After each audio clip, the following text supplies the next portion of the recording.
Continuing our reading in Hellbent for Election by Phyllis Speshock, Chapter 4. I was then suddenly alone in space. In the far, far distance, I could see the recurrent glint of gold, like the faint, unsteady gleam of a sunrise on a cloudy day.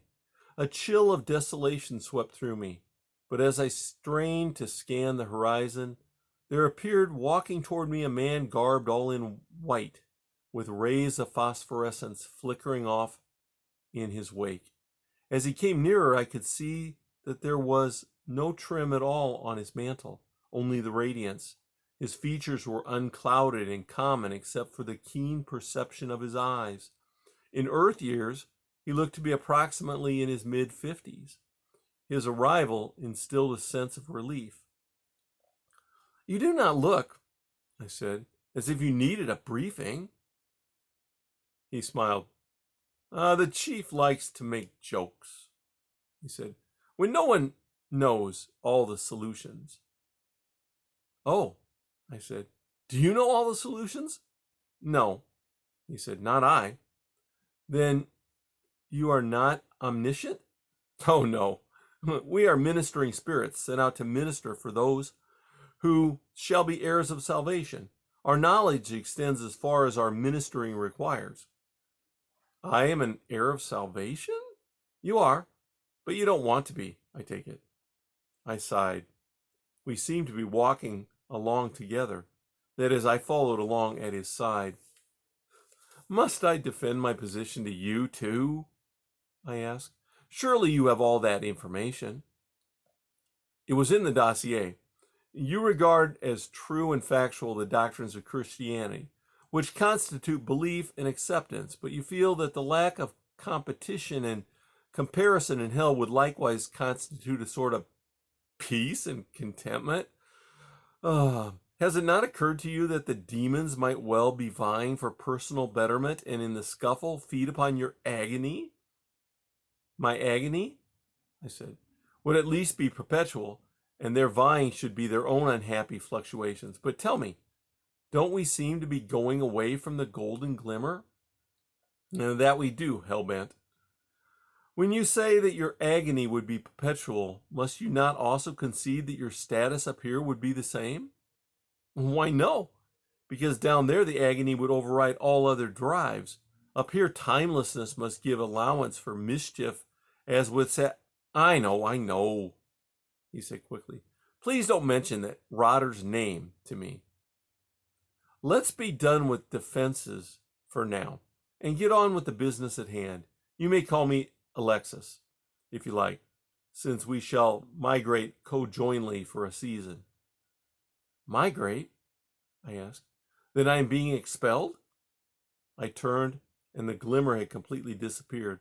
We seemed lost in an expanse of distant blue shading into gray. Alexis was the only bright spot. Eventually, perhaps," he said, not slowing his pace a step to wait for me. "Right now we are on our way to Earth." I stopped short. "Earth?" I recall that the High Registrar had felt my transition was untimely. "Earth," he said quietly, continuing to walk. "Like this?" I danced about trying to indicate my incorporeality. "Oh, settle down, Hellbent," he said. "Not to live, just to prove your case." And he kept up that sprightly pace.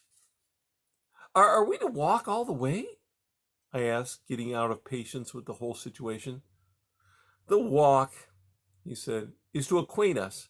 You should have figured that out. Besides, you're quite a few thousand years younger than I am." And now he twinkled in my direction. "Oh," I said, beginning to get the drift of things again. "You selected this countenance to suggest a father image?"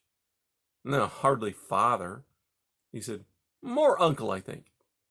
"So that I will believe you and trust your judgment?" Something like that." "But won't they see you on Earth glowing like that?" He chuckled. "Hardly. You never seem to see us. Surely you remember how it was with Balaam." I thought for a minute and then laughed out loud. "I remember now. The ass saw the angel before the prophet did." "Exactly, Hellbent. Doesn't say much for your vision, does it? I suspect that even the best of you has a trace of Sadducee in him, but then it is not in my sphere to suspect. What will we do? I asked then. When we get to Earth, may I visit my grave and see what they have done with that, the end of me? Vanity, vanity, he muttered. Why do we not start at the other end of things? The other end of things? Your birth? My birth? Great thunder, Hellbent. Were you a man or a parrot? Of course, your birth. What you are evolves out of what you were. Haven't you harped singularly upon that since your arrival? We will take it a step further and go back to what you were before you became a believer. I wanted to scowl. If you intend to prove that the believer is what he is because of what he was before, then I will not be likely to swallow it. The doctrine of Christianity is in itself an education and imbues the believer with wisdom and susceptibility to change and expanse. I will not be hoodwinked into sickish sentimentality by the unearthing of a sluggish or tyrannical parent. Oh, Hellbent, he sighed. Given your heads, what noisemakers you children of redemption become. Have I said that I am here to make excuses for your brethren, or to debate with you the subject of judging? Judging? I bellowed. Do not forget that the function of a judge is also to hand down sentence, nor expect my belief to render me so inhibited that I am unable to exercise my critical faculties, nor voice simple truth, nor confront those of my own kind openly without fear of sin. We have a guidebook. Am I to become mealy-mouthed and embedded in the falsehood because my fellows accumulate and practice unlimited miasmic supposition? Bravo, he said. I believe we are reaching the point of descent. Are you ready, Hellbent? And it was then that I knew that I had been baited again.